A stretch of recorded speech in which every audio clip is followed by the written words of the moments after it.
the president, shout out some questions from there. The president will head to New York. Here's the president. Good morning, everybody.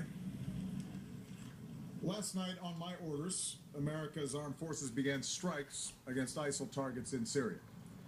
Today, the American people give thanks for the extraordinary service of our men and women in uniform, including the pilots who flew these missions with the courage and professionalism that we've come to expect from the finest military that the world's ever known. Earlier this month, I outlined for the American people our strategy to confront the threat posed by the terrorist group known as ISIL. I made clear that as part of this campaign, the United States would take action against targets in both Iraq and Syria, so that these terrorists can't find safe haven anywhere.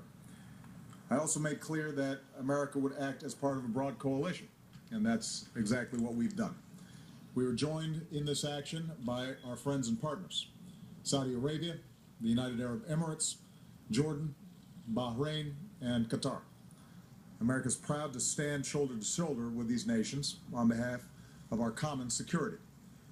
The strength of this coalition makes it clear to the world that this is not America's fight alone. Above all, the people and governments of the Middle East are rejecting ISIL and standing up for the peace and security that the people of the region and the world deserve. Meanwhile, we will move forward with our plan, supported by bipartisan majorities in Congress, to ramp up our effort to train and equip the Syrian opposition, who are the best counterweight to ISIL and the Assad regime.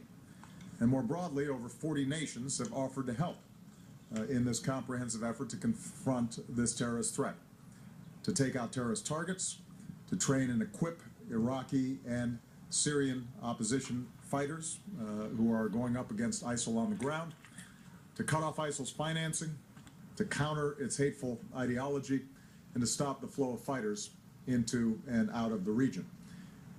Last night, we also took strikes to disrupt plotting against the United States and our allies by seasoned al-Qaeda operatives in Syria who are known as the Khorasan Group. Now, once again, it must be clear to anyone who would plot against America and try to do Americans harm that we will not tolerate safe havens for terrorists who threaten our people.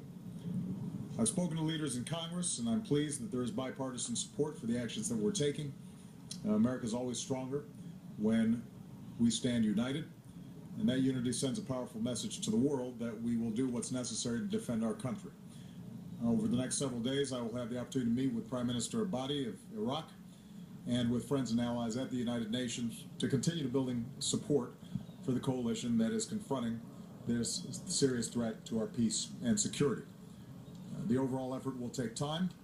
There will be challenges ahead, but we're going to do what's necessary to take the fight to this terrorist group, for the security of the country and the region, and for the entire world.